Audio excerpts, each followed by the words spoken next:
জীবন বানিয়েছে কে? মরণ বানিয়েছে কে? জীবন আর এই মরণ খেলার মাঝখানে একটা জিনিস থাকে, সেটার নাম হচ্ছে রূহ। রূহের স্রষ্টা কে? ইয়াসআলুনাকা আনির রূহি কুলির রূহু মিন আমরি রাব্বি ওয়া মা উতীতুম মিনাল ইলমি ইল্লা কালিলা।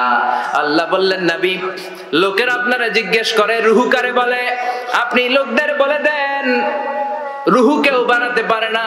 রুহু হলো আল্লাহর একটা অর্ডার, আল্লাহর আদেশে দেহে ঢুকে আল্লাহর আদেশে বের হয়ে যায়, ঠিক কি না? এই যে ছোট্ট বাচ্চাটার দেহের ভিতরে যে রুহু ঢুকলো, কে দিল? আল্লাহ। 120 দিনের আগে মানব শিশুর দেহের ভিতরে কিন্তু রুহের ফুৎকার হয় না। সহিহ বুখারীর বর্ণনা 40 40 40 3 40 কত? 120। কথা বলেন। প্রথম 40 থাকে নুতফা, তারপরের 40 হয় আলাকা, তারপরের 40 হয় মুদগা, sperm drop, blood clot and then the little flesh. ছোট্ট নাপাক পানি ছিলাম, শুক্রাণু ছিলাম আমরা। কি ছিলাম?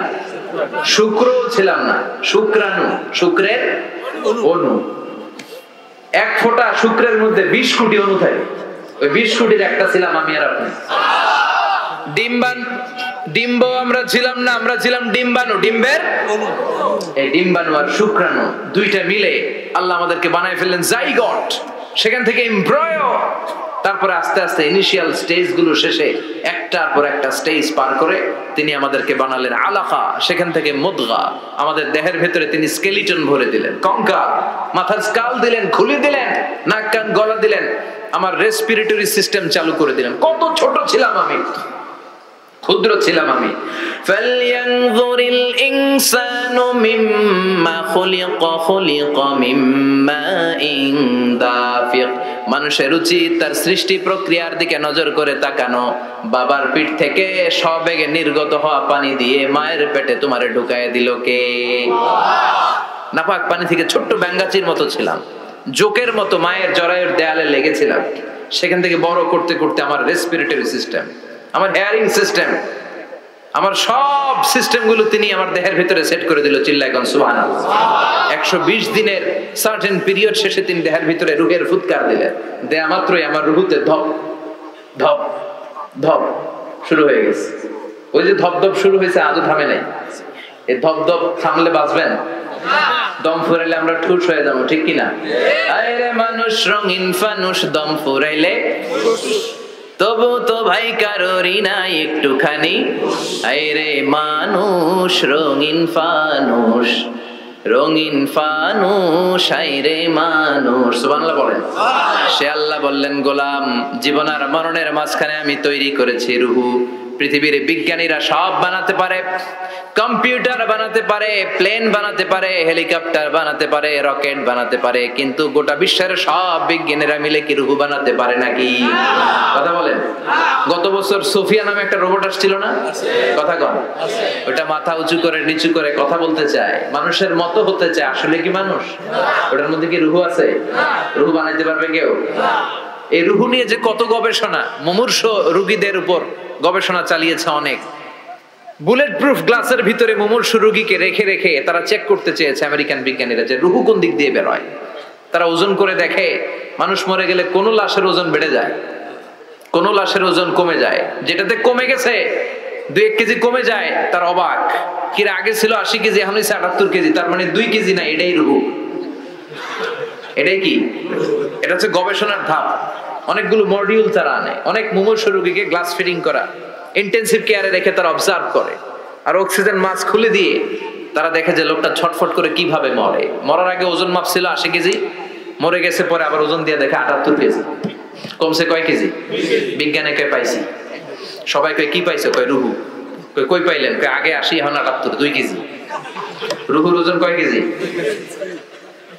তো বিজ্ঞানীদের সিস্টেম হচ্ছে যে কোনো একটা বিষয়ের উপর গবেষণা চালালে তারা পূর্ণাঙ্গ ডিসিশনে পৌঁছতে পারে না। They couldn't jump to the final conclusion just on one module, based on one module. They cannot do it.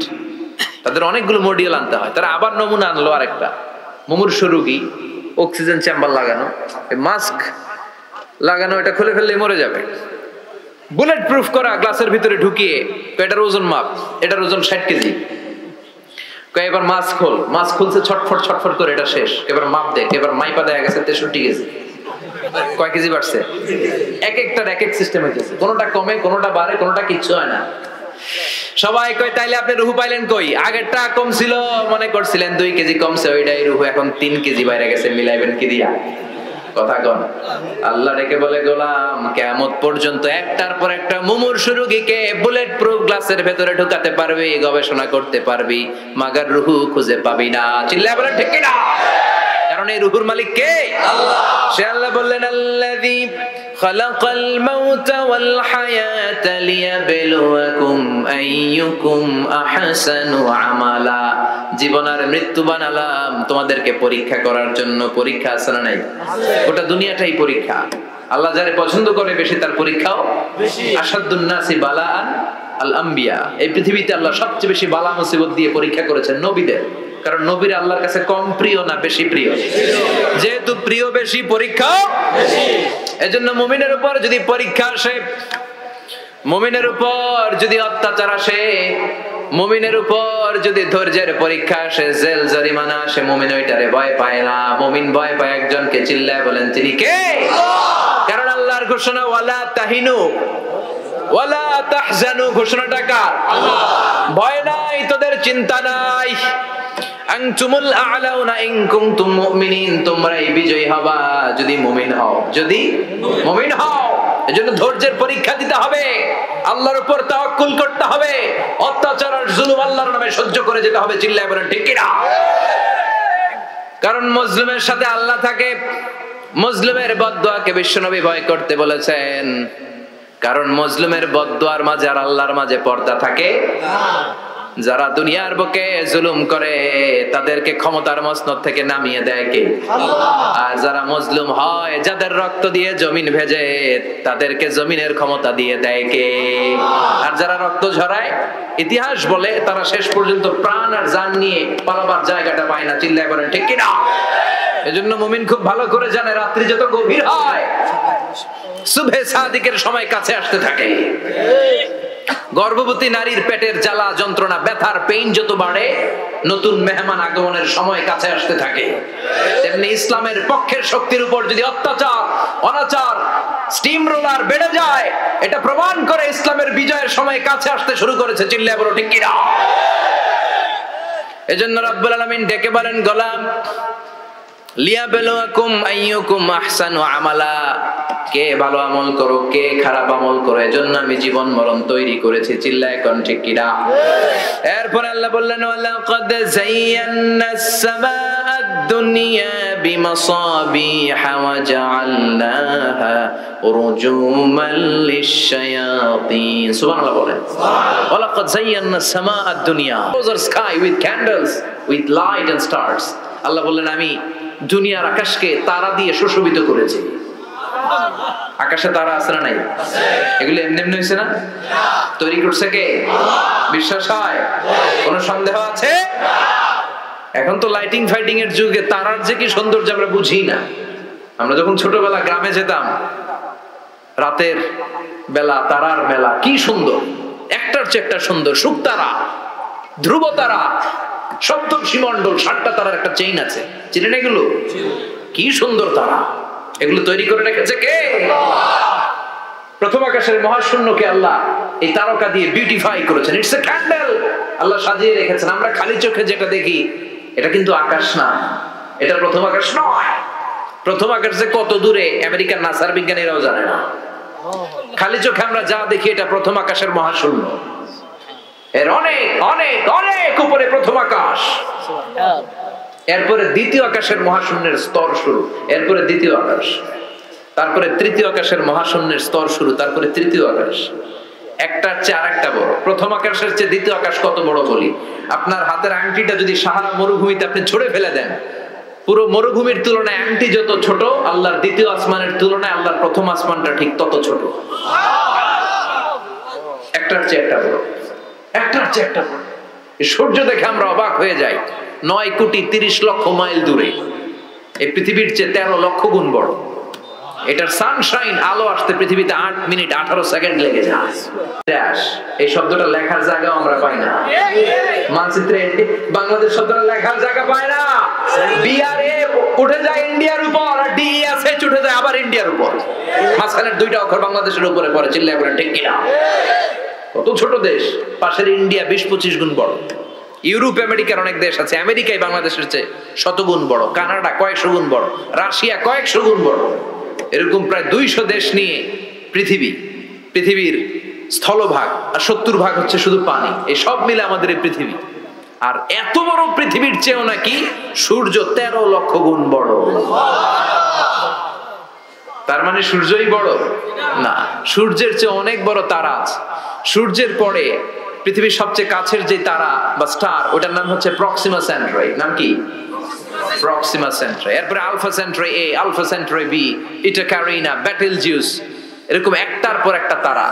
যেই সূর্য পৃথিবীর চেয়ে 13 লক্ষ গুণ বড়, বেটেলজিউস নামে একটা তারা আছে, ওটা সূর্যের চেয়ে 33 কোটি গুণ বড়।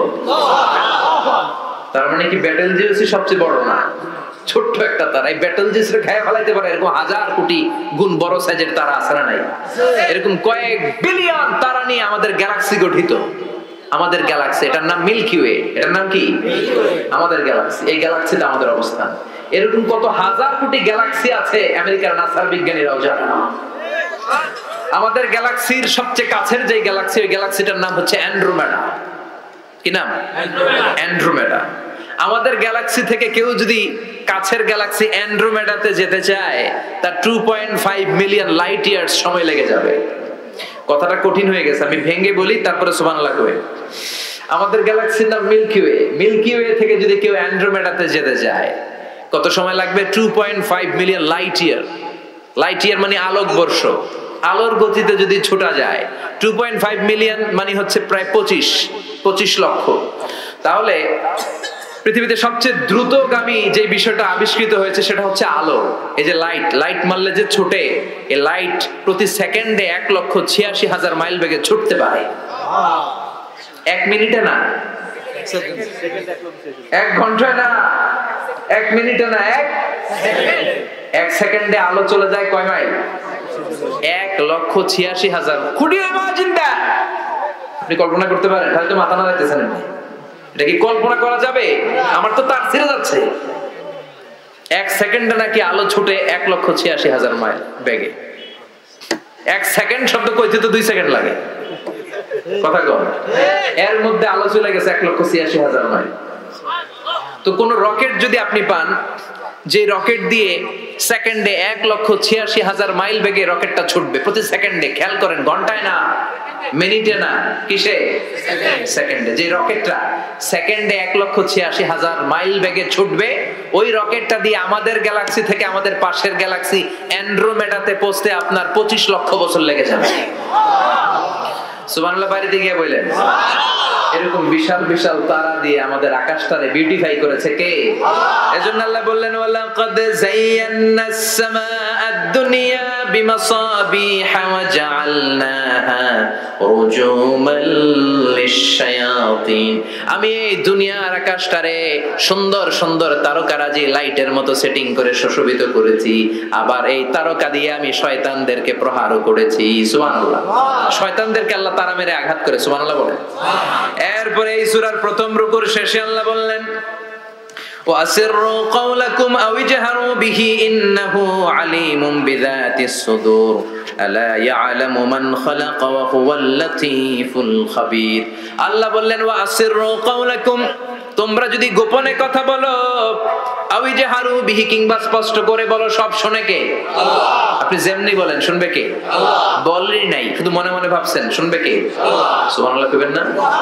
সাত আকাশের উপরে, আরশের উপরে তার অবস্থান, সাত জমিনের নিচে কোন গোপনতম প্রকোষ্ঠে, কোন ছোট্ট বাক্সের ভেতরে যদি কোনো পিঁপড়া, পিপিলিকা নীরবে হেঁটে যায়, আল্লাহ বলে আমি ওই পিঁপড়ার হেঁটে চলার পায়ের আওয়াজটাও শুনতে পাই। এজন্য কেউ যেটা শোনে না, শোনে কে? আল্লাহ। এরপর আল্লাহ বললেন হুয়াল্লাযী জাআলা লাকুমুল আরদা যালুলান ফামশু ফি মানাকিবিহা ওয়া কুলু মির রিজকি ওয়া ইলাইহিন নুশুর। সুবহানাল্লাহ বলে। সুবহানাল্লাহ। আল্লাহ ডেকে বললেন গোলাম তোমাদের জন্য জমিনটারে আমি বিছানা বানিয়েছি। আল্লাযী জাআলা লাকুমুল আরদা ফিরাশা, জমিনটারে বিছানা বানিয়েছে কে? আল্লাহ। এই বিছানার মতো সমতল জমিন দিয়ে তোমরা হেঁটে বেড়াও, চলে বেড়াও, হেলে দুলে পড়ার সুযোগ নাই, ঠিক কি না? এই যে মাইথার দিয়ে আর আজকের যে ময়দান, এটা যদি বিছানার মতো সমান না হইতো বসতে পারতেন? কথা কন। এই ময়দানের প্যান্ডেলের এদিক দিয়ে উঁচা, এদিক দিয়ে গর্ত, এদিক দিয়ে নিচা, এদিক দিয়ে খাড়া, কেমন হইতো? কথা কন। কেউ আমারে দেখতো, কেউ দেখতো না, কেউ দাঁড়াইয়া, কেউ বসে, আছে না নাই? কিন্তু জমিনটারে সমতল বানালো কে? আল্লাহ। আপনি যদি বিমান থেকে যদি আপনি দেখেন, বিমানের গ্লাস দিয়ে, জানলা দিয়ে যদি আপনি নিচের দিকে তাকান, আপনি দেখবেন মনে হবে পুরো জমিনটাকে আল্লাহ সবুজ কার্পেট দিয়ে কার্পেটিং করে রেখেছে। এই সৌন্দর্য দিয়েছে কে? আল্লাহ। আবার রব্বুল আলামিন বলেন জমিনটারে সমান দেখে, কার্পেটিং দেখে মনে করো না তোমরা বেঁচে গিয়েছো। আমার দেয়া বিধান আমার জমিনে যদি কায়েম করতে না পারো, এই কার্পেটিং করা জমিনের ভেতরে আযাব আছে না নাই? এই পুরো জমিনের ভেতরে আছে আগুন আর আগুন। আগ্নেয়গিরির অগ্নুৎপাত জ্বালামুখে বিস্ফোরণ করে দিয়ে গোটা বিশ্বটারে মুহূর্তে মেসাকার করে দিতে পারে কে? আল্লাহ। এজন্য আল্লাহ ডেকে বললেন গোলাম আমিনতুম মান ফিস সামাই আন ইয়াখসিফা বিকুমুল আরদা ফাইযা হিয়া তামুর। তোমরা কি ভেবেছো নাকি বেঁচে যাবা? আমি চাইলেই পুরো জমিনটারে কাঁপিয়ে দিতে পারি। আয়াখসিফা বিকুমুল আরদ, খাসাফ মানে ল্যান্ডস্লাইড। খাসাফ মানে কি? ল্যান্ডস্লাইড, ভূমিধস, ভূকম্পন, আর্থকোয়েক, আছে না নাই? বাংলাদেশে তো ভূমিকম্প হয় না, না? টের পাইছেন? মাঝে মাঝে মাঝরাতে হয় না? 3টার দিকে নিজেই দৌড় দিব না, বাচ্চারা লয়ে দৌড় দিব, লুঙ্গি পরে দৌড় দিব না, লুঙ্গি ছাড়া দৌড়াবো। কথা কও। এই ভূমিকম্প আছে না নাই?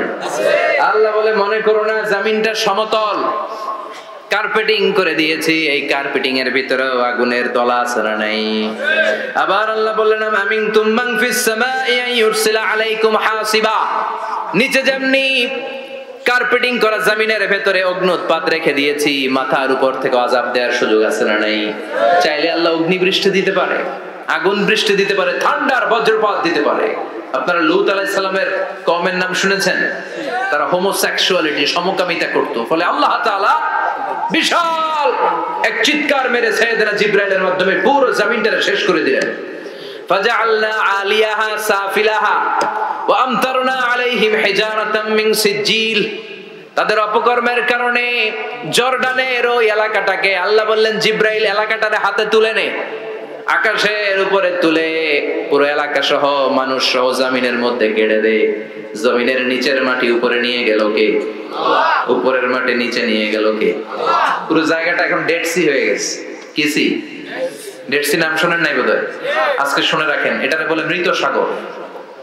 এটা গজবের জায়গা, ওখানে মানুষও ডুবে না। লবণের ডেনসিটি, সল্টের ডেনসিটি এত হাই, এই পানির মধ্যে এত গজব, এর মধ্যে কোনো মাছ জন্মায় না, চিংড়ি জন্মায় না, কাঁকড়া জন্মায় না, ব্যাং হয় না, শ্যাওলা হয় না, কিচ্ছু বাঁচে না। এটা গজবের জায়গা, চিল্লায় বলেন ঠিক কিনা? যে আল্লাহ জর্ডানের এলাকাটারে ধ্বংস করে দিল, ওই আল্লাহ আজও আসরে নাই? এই জন্য নিজ দিয়ে তিনি যেমনি আযাব দিতে পারেন, ভূমিকম্প দিতে পারেন, জলোচ্ছ্বাস দিতে পারেন, উপর থেকে তিনি শিলাবৃষ্টি দিতে পারেন কি পারেন না? উল্কা যদি পড়ে কই যাবেন? কোথায় যাবেন আপনি? উল্কা চিনেন? মহাশূন্যে বিশাল পাথরের খণ্ড ঘর্ষণ খেয়ে পৃথিবীর ভেতরে ঢুকে যায়। এই পৃথিবীতে সবচেয়ে বড় উল্কাপিণ্ড পড়েছে সাউথ আফ্রিকাতে। সাউথ আফ্রিকার একটা সিটি আছে হোবা সিটি। এই হোবা শহরে 60 মেট্রিক টন ওজনের একটা উল্কা পড়েছিল, যেখানে পড়েছে পুরো জায়গাটা বিশাল খাদ হয়ে গিয়েছে। এরকম একটা উল্কা যদি এখানে পড়ে আজকে, বাঁচার উপায় আছে? যে বিল্ডিং এ আমরা থাকি, রাতের বেলায় ঘুমাই আর দুম্মা চলে দুম দেখি রাতে, ওই বিল্ডিং এ যদি একটা পড়ে, কথা কন, ডান্স ক্লাব গুলার উপর যদি পড়ে, পতিতালয় যেগুলো আছে ওগুলা যদি পড়ে, যে হোটেল গুলার মধ্যে আকাম কুকাম হয় ওইটার উপর যদি পড়ে, নাকি আল্লাহর এখন দেওয়ার ক্ষমতা নাই? কথা কন। তার মানে বেঁচে গেছো, পার পেয়ে গেছো মনে করো না, নিচ দিয়েও আযাব আছে, উপর দিয়েও আযাব আছে, চিল্লায় বলেন ঠিক কিনা? এজন্য ভয় পেতে হবে একজন সত্তাকে, তিনি কে? আল্লাহ। সব ক্ষমতার মালিক কে? আল্লাহ। এরপর আল্লাহ বললেন আওয়ালাম يروا إلى الطير فوقهم صافات ويقبضن ما يمسكهن إلا الرحمن إنه بكل شيء بصير সুবহানাল্লাহ বলেন। আল্লাহ বলেন তোরা নাস্তিক হস কেমন করে? মানুষ নাস্তিক হয় কেমন করে? মানুষ কি মুক্ত বিহঙ্গের দিকে নজর করে তাকায় না? আকাশে মুক্ত বিহঙ্গ নাই? বিহঙ্গ বুঝছেন তো? পাখি। পাখির কথা কোরআনে বললো কে? সুবহানাল্লাহ কইবেন না? ওয়া আরসালা আলাইহিম তায়রান আবাবিল, আবার কাবা ভাঙতে এলে পাঠাও আবাবিল, দাও খোদা দাও আমায় আবার উমর দরজ দিল, দাও খোদা দাও আমায় আবার উমর দরজ দিল। সুবহানাল্লাহ পড়েন। এই যে আল্লাহ বললেন ওয়া আরসালা আলাইহিম, তারপর তায়রান আবাবিল, তায়র মানে পাখি, তায়র মানে কি? আবার জান্নাতে যারা যাবে তাদেরকে পাখির ভুনা গোশত খাওয়াবে কে? আল্লাহ। জান্নাতে যাওয়ার সাথে সাথে প্রথমে আল্লাহ আপনাদেরকে মেহমানদারি করবে মাছের কলিজা দিয়ে। খাইবেন? মাছের কলিজার কথা শুনে জিহ্বায় পানি আসছে নাকি? আউয়ালু তুআমিন ইয়াকুলুহু আহলুল জান্নাতি ফাজিয়াদাতু কাবিদিল হুদ, প্রথমে মাছের কলিজা, এরপরে পাখির ভুনা গোশত। তার মানে পাখির কথা কোরআনে আছে না নাই? আবার সাইয়েদনা সুলাইমান আলাইহিস সালামের একটা পাখি ছিল, ওইটার নাম কি ছিল? হুদহুদ পাখি। মাথার উপর দিয়ে চলতো, আর ওইটার চোখে জুমিং পাওয়ার আল্লাহ এত বেশি দিয়েছিল, এটা জমিনে নজর করলে বুঝতে পারতো কয় হাজার ফিট নিচে পানি আছে, পানিটা মিষ্টি না লবণাক্ত না কেমন, দেখে দেখে মুহূর্তের মধ্যে সাইয়েদনা সুলাইমানের কাছে সব তথ্য সরবরাহ করে দিত। সুবহানাল্লাহ। এজন্য আল্লাহ বললেন নাস্তিক গুলো কি পাখির দিকে তাকায় না? এই পাখির দিকে তাকালে পাখির রব আল্লাহরে খুঁজে পাওয়া যায়। পাখির দিকে তাকালে, মুক্ত বিহঙ্গের দিকে তাকালে কেমন করে পাখিগুলো উড়ে যায়। এই পাখিগুলো আকাশে ধরে রাখে কে? মা ইউমসিকুহুন্না ইল্লা রাহমান। ওই রহমান ছাড়া কেউ পাখিগুলোর শূন্যে ধরে রাখতে পারে না। কত শত আয়াতে যে আল্লাহ পাখির কথা বলেছেন হিসাব নাই। কত ধরনের পাখি যে আল্লাহ বানিয়েছেন কোনো হিসাব নাই। আপনারা ঘরে জিওগ্রাফিক্যাল চ্যানেলগুলো দেখেন? হ্যাঁ না জি বাংলা দেখেন? স্টার জলসা, কিরণমালা, কি দেখেন? জিওগ্রাফিক্যাল চ্যানেল দেখবেন। ওখানে দেখবেন একটা পাখি আল্লাহ তৈরি করেছে, পৃথিবীর সবচেয়ে ছোট পাখি, নাম হলো হামিং বার্ড। কি নাম? The smallest bird ever in the world. সবচেয়ে ছোট, এটা প্রাপ্তবয়স্কে 3 থেকে 5 ইঞ্চি লম্বা হয়। এটার পূর্ণ যৌবন এটা লম্বা কতদূর? 3 থেকে 5 ইঞ্চি। এটা প্রতি সেকেন্ডে ডানা ঝাপটাতে পারে 80 বার। কয়বার? আমাদের ডানা আছে না 2টা? আপনি আপনার ডানা 1 সেকেন্ডে কয়বার ঝাপটাতে পারবেন? হ্যাঁ, আমি ঝাপটাইলাম, কয়টা হইছে 1 সেকেন্ডে? হ্যাঁ, 3টা 4টা ঝাপটা দিতেই আমার সেকেন্ড শেষ। কিন্তু এই পাখিটা প্রতি সেকেন্ডে তার 2 পাখা ঝাপটায় কয়বার? পৃথিবীর সব পাখি সামনে ওড়ে, তো এই পাখি সামনে যেমনি ওড়ে, এট দ্য সেম টাইম এই পাখি পিছনের দিকে উঠতে পারে। সুবহানাল্লাহ। বাড়িতে যাই বললেন ইউরোপের আল্পস পর্বতমালায় গুগল করবেন যে আজকে গুগলে লিখবেন যে আলপিন সুইফট একটা পাখি আছে। এই পাখিটা একবার যখন শূন্যে উড়াল দেয়, উড়ন্ত অবস্থায় এটা আকাশে 6 মাস থাকতে পারে। আকাশের মেঘের আপ থেকে পানি খায়, শূন্যে ভেসে বেড়ানো পোকামাকড় ধরে খেয়ে বেঁচে থাকে। 6 মাস পরে একবার জমিনে ল্যান্ড করে, নামে কয়েকদিন থেকে আবার উড়াল মারে, আবার উড়াল মারলে আবার 6 মাস। আলপিন সুইফট। আরেকটা পাখি আছে, অদ্ভুত পাখি, নাম হোমা বার্ড। এই হোমা বার্ড উড়ন্ত অবস্থায় ডিম পেড়ে দেয়, আর ওই ডিমটা জমিনে পড়ার আগেই মাঝখানে ডিম ফেটে বাচ্চা বেরোয়, বাচ্চা উঠতে শুরু করে দেয়। এই পাখিগুলোর কথা কোরআনে আছে না নাই? এজন্য আল্লাহ বললেন আওয়ালাম ইয়ারাউ ইলাত তায়রি ফাওকাহুম সাফাতিন ওয়া ইয়াকবিদনা মা ইউমসিকুহুন্না ইল্লার রাহমান ইন্নাহু বিকুল্লি শাইইন বাসীর। আল্লাহ বললেন নাস্তিকগুলো কি পাখির দিকে নজর করে তাকায় না? পাখির দিকে নজর করে যদি তাকায় তখন পাখির রব আল্লাহরে খুঁজে পাবে। চিল্লায় বলেন ঠিক কি না? পাখিকে আরবিতে বললে তয়ের। সবাই বলেন পাখির আরবি কি? বিমানের আরবিও তয়ের। পাখি আরবি যা, বিমান আরবিও। এই পাখি নিয়ে গবেষণা করে বিমান বানাইছে। সুবহানাল্লাহ কইবেন না? আমরা বানাই নাই, আমরা তো খোঁচাখুচিতে ব্যস্ত, আমরা আছি ফতুয়া নিয়ে ব্যস্ত। তুই 20 কারণে কাফের, তোর চাচা 90 কারণে কাফের। তোর চাচা মরলে যেই জায়গায় কবর দেয়া হবে ওই কবরের মাটির উপরে যে ঘাস উঠবে ওই ঘাস যে গরু খাবে ওই গরুর দুধ যে খাবে ও কাফের। আছে না নাই? খালি কাফের ফতোয়া দেয় ব্যস্ত। আমরা ফতোয়া নিয়ে রইলাম আর ওরা সব আবিষ্কার করে ফেললো। উইলবার রাইট আর অরভিল রাইট এই দুই ভাই 1903 সালে এই বিমান আবিষ্কার করেছে এই আয়াতের উপর গবেষণা করে। আওয়ালাম ইয়ারা ইলা তাইর, ওরা কি পাখি নিয়ে ভাবে না? আমাদের তো ভাবার সময় নাই, আমরা আছি মদ নিয়ে আর নারী নিয়ে আর জুয়াবাজি নিয়ে চিল্লায় বলে। এমন অনেক মন্ত্রীদের হোটেল আছে যেখানে পতিতালয়ের আড্ডাখানা, চিল্লায় বলো ঠিক না? মুসলমানরা মদ আর নারী নিয়ে ব্যস্ত, আর ইহুদি খ্রিস্টানরা আমাদের সব ঐতিহ্যকে ধারণ করেছে। উইলবার রাইট অরভিল রাইট গবেষণা শুরু করে দিল। পাহাড়ে শুয়ে শুয়ে দুই ভাই খালি পাখির ছবি আঁকে, কেমনে পাখিগুলো ডানা ঝাপটা মেরে ওঠে, কেমনে নামে, গবেষণা করতে করতে করতে প্লেন বানায় ফেললো 1903 সালে। আজ থেকে 100 বছর আগের স্টোরি শোনাচ্ছি আপনাদের। তখনকার বিমান এখনকার বিমানের মতো ছিল না। আপনি দেখবেন যে শুরুতে বিমান কেমন ছিল। শুরুতে ভাঙ্গা চূড়া দুইটা পাখা নিয়ে একটু উড়ে আবার ধপাস করে পড়ে, কিন্তু আশা হারায় নাই, আবার উড়ে ধপাস করে পড়ে। আমেরিকাতে সুবিধা করতে পারেনি। ফ্রান্সের এক কিং তাদেরকে ডোনেট করেছে বিপুল অঙ্কের টাকা দিয়ে। তারা প্রথম ফ্রান্সের একটা শহর থেকে আরেকটা শহরে পৃথিবীর প্রথম প্যাসেঞ্জার প্লেন নিরাপদে ল্যান্ড করেছে। মানুষের উড়ার স্বপ্ন সফল হতে শুরু করলো। এখন বিভিন্ন ধরনের বিমান একটার পর একটা শুরু হয়েছে। এই পৃথিবীর সবচাইতে দ্রুতগামী যে বিমানটা আগে ছিল নাম ছিল কনকর্ড যাত্রীবাহী বিমান। এটার পরে এখন একটা বাইরে এসে বোম সুপারসনিক। কি নাম? Bomb supersonic. এত স্পিডে চলে, এই মাত্র দেখলেন এদিকে এয়ারপোর্ট দেখবেন নাই, ওইদিকে। সুবহানাল্লাহ পড়েন। কি বিশাল বিশাল ডবল ডেকার গুলো নিয়ে শূন্যে উড়াল দেয়। A3 এয়ার বোয়িং A380 বর্তমান পৃথিবীতে সবচেয়ে বড় প্যাসেঞ্জার বিমান। কার্গো বিমান তো এগুলোর 7-8 ডবল বড় হয়। I'm talking about the passenger plane A380 525 জন যাত্রী নিয়ে এটা শূন্যে উড়াল দেয়। 525 জন যাত্রী, কেবিন ক্রু, পাইলট, বিমানের ওজন, খাবার দাবারের ওজন, ফুয়েলের ওজন, 525 জনের লাগেজ টাগেজের ওজন, এই সব নিয়ে শূন্যে উড়াল দেয়। সুবহানাল্লাহ কইবেন না?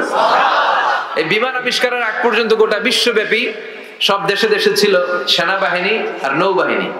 বিমান আবিষ্কার হওয়ার সাথে সাথেই শুরু হয়ে গেল বিমান বাহিনী, এয়ার ফোর্স, মিলিটারি। এখন বোম সুপারসনিক বানায়, এখন ড্রোন হামলা করে, এখন মিসাইল হামলা করে, এখন স্যাটেলাইট পাঠায়। আমরাও পাঠাইছি কিনা Bangabandhu satellite. We launching the Bangabandhu satellite channel last year. আমরা বঙ্গবন্ধু স্যাটেলাইটও পাঠাইছি করে। সবকিছু পাখির উপর গবেষণা করে হয়েছে। চিৎকার করে বলেন ঠিক কিনা?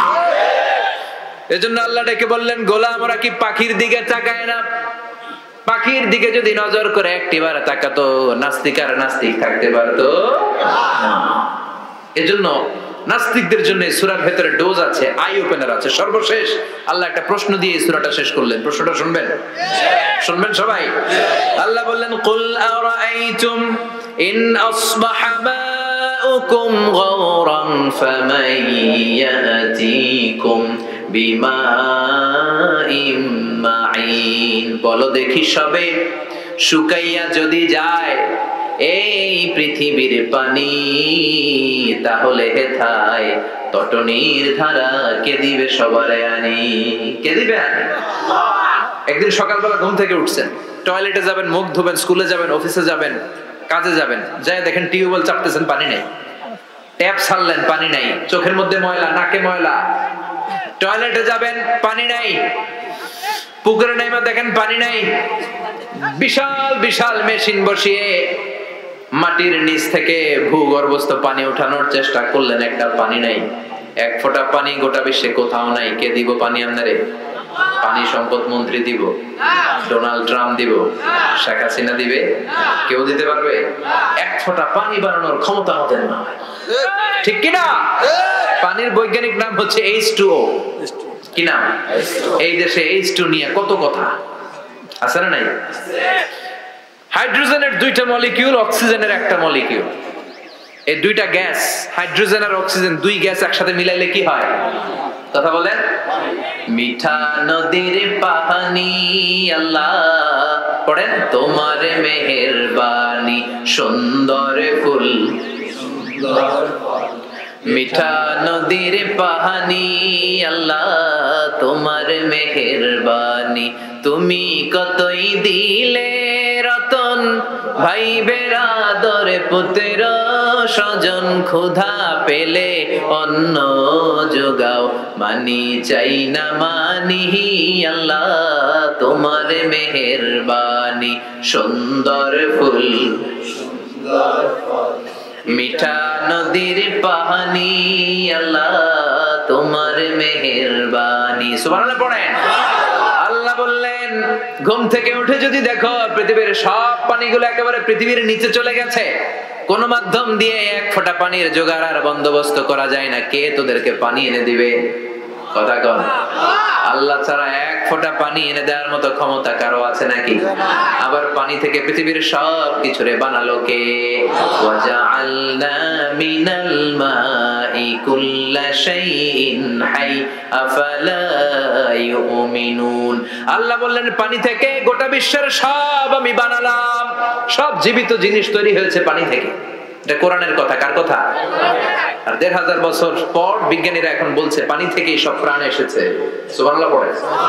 বিজ্ঞানীদের রিসার্চে এসেছে পৃথিবীর সর্বপ্রথম যে প্রাণীটার উৎপত্তি, এটার নাম নাকি অ্যামিবা। কি নাম? It's a very small unicellular organism in the world. এককোষী শৈবাল অ্যামিবা এসেছে পানি থেকে, ওদের কথা। তারপরে এসেছে জুপ্লাঙ্কটন, ফাইটোপ্লাঙ্কটন, ব্যাকটেরিয়া প্লাঙ্কটন, একটার পর একটা ডেভেলপ করেছে, সব এসেছে পানি থেকে। পানি নাই তো কিচ্ছু নাই, পানি হচ্ছে প্রাণের ব্লুপ্রিন্ট। চিল্লায় বলেন ঠিক কিনা? পানির মধ্যে সব প্রাণের অস্তিত্ব রেখে দিয়েছে কে? আবার ফলের মধ্যে আল্লাহ পানি দিয়ে বললেন আন্না সাবাবনাল মাআ সাব্বা, যেখানে যতটুকু পানির দরকার, রসের দরকার, সব রস দিল কে? ক্ষীরার ভিতরে পানি আছে না নাই? কলার ভিতরে, আপেলের ভিতরে, তরমুজ, তরমুজ তো পুরাই পানি। কথা কন। ডাবের ভিতরে কে দিল? নাকি আপনি বানাইছেন? কেউ বানাতে পারে? এই পানিগুলো দিল কে? আবার আল্লাহ বললেন মারাজাল বাহরাইনি ইয়ালতাকিয়ানি বাইনাহুমা বারযাখুল লা ইয়াবগিয়ান ফাবিআইয়ি আলাই রাব্বিকুমা তুকাযযিবান। দুই দিকে সাগর বয়ে যায়, একদিকে এলো না পানি, একদিকে মিঠা পানি, একসাথে সাগরটা বয়ে যায়, কিন্তু মাঝখানে এমন ব্লকেজ, একটার পানি আরেকটার সাথে মিশে না। কার এক লোকে মারামারি যদি করতেই হয়, সেটা করতে হবে ইসলামের জন্য। কথা বলেন। ইসলাম কিন্তু প্রথমে মারতে বলে না, ইসলাম মায়ের সহ্য করতে বলে। কথা বলেন। বিশ্বনবীর পুরো জীবনীটাকে দুই ভাগ করলে পাওয়া যায় মাক্কি জীবনী, মাদানী জীবনী। মাক্কি জীবনীতে মায়ের খেয়েছেন, মাদানী জীবনীতে খেয়েছেন আবার দিয়েছেন। চিল্লায় বলেন ঠিক কিনা? ইসলামের অ্যাটিটিউডটা হচ্ছে ডিফেন্সিভ, আত্মরক্ষামূলক। আমরা আগ বাড়িয়ে কাউরে মারি না। বিশ্বনবী ওনার জীবনে কখনো আগ বাড়িয়ে কাউরে মারতেন না। এর কারণ নবীর মায়ের হজম করার মতো বাপের বেটা মক্কা মদিনার জমিনে ছিল না। চিল্লায় বলেন ঠিক কিনা? আরেকটা কায়দা জেনে নেন, নবী যাকে মারে সে জাহান্নামী, আর যে নবীকে মারে সেও জাহান্নামী। কেউ যদি নবীকে নিহত করে ও জাহান্নামে যাবে, আর নবী যদি কাউরে নিহত করে সেও জাহান্নামে। কারণ নবী তো যেন তেন কাজে কাউরে মারবে না, ঠিক কি না? নবী যখন হাত তুলবে এখানে কজ এন্ড ইফেক্ট আছে, ভ্যালিড রিজন আছে। এমনি এমনি নবী হাত তুলবে না। তো মক্কায় সবচেয়ে বড় কুস্তিগিরের নাম ছিল রুকানা। কি নাম? রুকানা। সাহাবারা বিশ্বনবীকে কখনো রুকানার কাছে যেতে দিত না। সাহাবারা ভাবতো বিশ্বনবী যদি রুকানার দরবারে যায় আর রুকানা যদি বক্সিং মেরে বসে, তাহলে বিশ্বনবীর মানিজ্যত নিয়ে টানাটানি। কিন্তু বিশ্বনবী তো শুধু সিলেক্টেড কিছু পার্সোনালিটিদের জন্য নবী হয়ে আসেননি। ওমা আরসালনাকা ইল্লা রাহমাতাল লিল আলামিন। I have sent you as a mercy for the whole world, for the entire universe. ও নবী, আমি আপনাকে গোটা বিশ্বের জন্য রহমত আর বরকত করে পাঠিয়েছি। তো বিশ্বনবী একদিন ফজরের সালাত শেষে লুকিয়ে লুকিয়ে মক্কার সবচেয়ে বড় বক্সার চিনেন তো? বক্সার মোহাম্মদ আলীর নাম শুনছেন? আমেরিকাতে প্রথম কালিমা পড়ে মুসলমান হয়েছিল। তার এই কনভার্সনের কারণে পুরো আমেরিকা কেঁপে উঠেছিল। এরপর ইউরোপে কালিমা পড়ছে ডক্টর মরিস বুকাইলি, ইউরোপ কেঁপে উঠলো। এরপরে তামিল নায়িকা কালিমা পড়লো, মানিকা রেহা মারতিরাজ, মুসলিম হয়ে নাম দিল রাহিমা। সুবহানাল্লাহ কইবেন না? পাকিস্তানের ইউসুফ ইওয়ানা খ্রিস্টান, কালিমা পড়ে নাম দিল মোহাম্মদ ইউসুফ। নেলসন ম্যান্ডেলার আপন নাতি ম্যান্ডেলা কালিমা পড়ে মুসলমান। টনি ব্লেয়ারের আপন শালী লরেন বুথ, মিডিয়া অ্যাক্টিভিস্ট, কালিমা পড়ে মুসলমান। কিছুদিন আগে একজন ডাচ পলিটিশিয়ান যে কোরআনকে বলেছিল the scripture of Quran is a poison, Quran হচ্ছে একটা বিষ, এন্ড ইসলাম ইজ এ লাই, ইসলাম হচ্ছে মিথ্যা। এই ডাচ রাজনীতিবিদ এই কথা বলার পরে গত 4-5 দিন আগে সেও কালিমা পড়ে মুসলমান হয়েছে। ইসলামের এই গণজোয়ারকে ঠেকিয়ে রাখা সম্ভব? ইউরোপ আমেরিকাতে মুসলমানের সংখ্যা বাড়তেছে দিন দিন। ধারণা করা হচ্ছে 2070 সালে আমেরিকার বুকে মুসলমানরা সংখ্যাগরিষ্ঠ হয়ে যাবে। ইউরোপ আমেরিকা চষে বেরিয়ে খুঁজে খুঁজে খ্রিস্টান পাওয়া যাবে না। মুসলমানদের করতলগত গোটা বিশ্বটাকে আল্লাহ করিয়ে দিবে। চিল্লায় বলেন ঠিক কিনা? ইসলামের বিজয় কেউ ঠেকিয়ে রাখতে পারে না। ইসলামের বৈশিষ্ট্য হচ্ছে চারা বীজের মতো। চারা বীজ মাইথার দিয়াতে কি বলেন? চারা না বীজ? ইসলাম বিরোধীরা ইসলামকে মাটির নিচে গেড়ে ফেলতে চায়, কিন্তু ওরা জানে না এটা হচ্ছে চারা বীজ। এটা গেড়ে ফেললে কি হয়? বড় গাছ হয়ে উপরে ওঠে। সুবহানাল্লাহ কইবেন না? তো বিশ্বনবী তো as a mercy for the entire universe, গোটা বিশ্বের জন্য রহমত।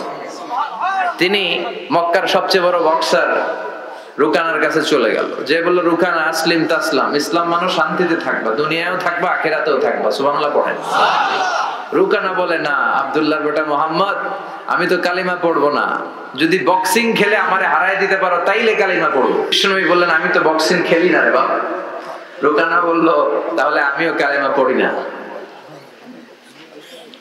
বিশ্বনবী রাজি হলেন অবশেষে। ভাবলেন আমি বক্সিং খেললে একজন যদি জাহান্নাম থেকে জান্নাতি হয়, বক্সিং খেললে সমস্যা কই? কি রহমতের নবী, কি অ্যাটিটিউড, কি পজিটিভনেস, কি প্রোঅ্যাক্টিভনেস, অলওয়েজ প্রোঅ্যাক্টিভ। সব সময় ইতিবাচক চিন্তা করতেন। নেতিবাচক চিন্তা কারে বলে বিশ্বনবী জানতই না। সুবহানাল্লাহ পড়েন। বিশ্বনবী রাজি হলেন। এবার বক্সিং খেলার পালা। রুকানা হাফ প্যান্ট পরে গায়ের মধ্যে জাইতুনের তেল মেখে এভাবে লাফাচ্ছে। আপনারা রেসলিং খেলা দেখছেন? তেল মেখে পজিশন নেয় মারার জন্য প্রতিপক্ষকে। তো বিশ্বনবী তার পজিশন নেয় না, বিশ্বনবী দাঁড়িয়ে আছে। রুকানা বলল মোহাম্মদ আমি লাফাচ্ছি, তুমি লাফাও না কেন? তুমিও লাফাও। বিশ্বনবী বললেন না আমি লাফাই না, কারণ আমি সেলাইবিহীন লুঙ্গি পরি। সেলাই ছাড়া লুঙ্গি পরে যদি কেউ লাফায় বাতাসে সতর খুলে যাওয়ার সম্ভাবনা আছে না নাই? কি লাজুক নবী ছিলেন, কেউ বিশ্বনবীর লজ্জাস্থান জীবনেও দেখে না। হালিমাতুস সাদিয়ার বাড়িতে যখন বিশ্বনবী থাকতেন, হালিমাতুস সাদিয়া 5 বছর এই কুরাইশি মুহাম্মদ ছেলেটাকে লালন পালন করেছে। হালিমাতুস সাদিয়া বলল এই 5 বছরের ব্যবধানে কোনোদিন কুরাইশি মুহাম্মদরে কাঁদতে দেখি নাই। ক্ষুধা পেলেও ছেলেটা কাঁদতো না, ব্যথা পেলেও কাঁদতো না, শুধু লজ্জাস্থানের জায়গা থেকে কাপড়টা সরে গেলে শিশু মুহাম্মদ চিৎকার দিয়ে উঠত। এবার মারামারির পালা। রুকানা বলে মুহাম্মদ তুমি মারো। বিশ্বনবী বললেন তুই মার, কারণ আমি মারলে ওই মায়ের হজম করার ক্ষমতা তোর নাই। বিশ্বনবীর এক হাতে জান্নাতে 40 জনের শক্তি ঢুকায় দিছে কে? আল্লাহ। তো বিশ্বনবী মাইট দিলে এটা হজম করতে পারবে? কথা কর পারবে না। বিশ্বনবীও মারে না, রুকানাও মারে না, খেলাও শুরু হয় না। এখন রুকানা বলে মুহাম্মদ তুমি মারো।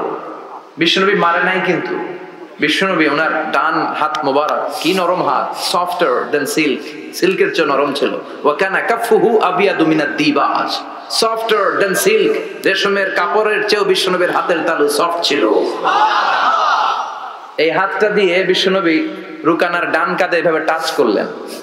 মারে নাই, খালি বলছে রুকানা এত লাফাস কেন? টাচ করার সাথে সাথে রুকানা বেহুশ হয়ে জমিনে পড়ে যায়। সবাই তো অবাক, ঘটনা কি? ঘটনা কি? কি মিরাকেল, কি অলৌকিকত্ব! পানি ঢেলে রুকানারে হুঁশ ফিরানো হয়েছে। সবাই বলে রুকানা তুই তো অনেক বড় পালোয়ান, আব্দুল্লাহর বেটা মোহাম্মদ ঘুষিও দিল না, লাথিও মারলো না, বেহুশ হইলি কেন? রুকানা বলে আর তোরা তো দেখোস নাই, তোরা দেখেছিস মোহাম্মদ হাত দিয়ে ধরেছে, আমার মনে হয়েছে বিশাল পাহাড় এসে কাঁধে চেপেছে। এজন্য ইসলামের অ্যাটিটিউড হচ্ছে ডিফেন্সিভ। আগে মারে না, আগে মারে না, মাইর খায়, কিন্তু খাইতে খাইতে দেয়ালে যখন পিঠ থেকে যায় তখন কিছু মাইর দেওয়ার দরকার আছে না নাই? Defensive attacking system. এমনকি যুদ্ধের ময়দানে বিশ্বনবী বলতেন খবরদার সিভিল সিটিজেন যারা আছে সাধারণ নাগরিক তাদের গায়ে হাত তোলো না। চিফ অফ মিলিটারিকে বিশ্বনবী ডিরেকশন দিয়ে দিতেন সাধারণ নাগরিক মেরো না, কোন নারীর গায়ে হাত তোলো না, বৃদ্ধ বৃদ্ধার গায়ে হাত তোলো না, শিশুদের গায়ে হাত তোলো না, ওই এলাকার ধর্মীয় পাদ্রীদের গায়ে হাত তোলো না। তোমাদের বিরুদ্ধে যারা যুদ্ধ করছে তারাও যদি তলোয়ার রেখে দিয়ে হাত তুলে বলে surrender Al Aman Aman I sick the security, হাত তুলে আমান চাইলে তাদেরকেও মেরো না। আর এই নবীকে ওরা গালি দিয়ে বলে জঙ্গি আর সন্ত্রাস। যারা বিশ্ব নবীরে গালি দেয় এরা পিতৃ পরিচয়হীন জারদ সন্তান। বিশ্ব নবীরে গালি দিলে কলিজা আগুন লাগে মুসলমান। আল্লাহকে যে পাইতে চায় হযরতকে ভালোবেসে, আরশ কুরসি লৌহ কালাম না চাইতে পেয়েছে সে। হযরতকে ভালোবেসে আরশ কুরসি লৌহ কালাম না চাইতে পেয়েছে সে। ঠিক না? গোটা বিশ্বকে ভদ্রতা, নম্রতা, সিভিলাইজেশন, বিনয়, ম্যানার শিখিয়ে গিয়েছেন বিশ্বনবী। ঠিক কিনা? As a father, as a husband, as a teacher, as a commander, as a reformer of the society, as a messenger, Muhammad is the superman of the world. স্বামী হিসেবে, বাবা হিসেবে, নেতা হিসেবে, নবী হিসেবে বিশ্বনবী সাধারণ কোন মানুষ নন, তিনি অসাধারণ মানুষ। তিনি গোটা বিশ্বের জন্য সুপারম্যান হয়ে প্রেরিত হয়েছে। এজন্য ইসলাম শান্তির ধর্ম, ইসলাম মারামারি করে না। ঠিক কিনা? আপনাদের জিজ্ঞেস করছিলাম মারামারির সময় প্রশংসা করবেন কার? সব সময় আমাদের প্রশংসা করতে হবে একটা সত্তার। চিল্লায় বলেন তিনি কে? কেউ যেটা দেখে না দেখে কে? ওই আল্লাহর উপর ভরসা রাখতে রাজি আছেন তো? The people of paradise and the people of hellfire never be equal ever. The people of paradise and heaven gain the ultimate success in life. যারা জান্নাতি আর যারা জাহান্নামী তারা কখনো সমান হতে পারে না। যারা জান্নাতি তারাই সফল। এজন্য সিদ্ধান্ত আপনার একটা শক্ত সিদ্ধান্তে আসতে হবে যে আমি কিভাবে ইউজ করব ফেসবুক, কিভাবে ইউজ করব এই মোবাইল। আল্লাহ আমাদেরকে সহি সমঝ দাও। আমিন। চিল্লায় পড়েন আমিন।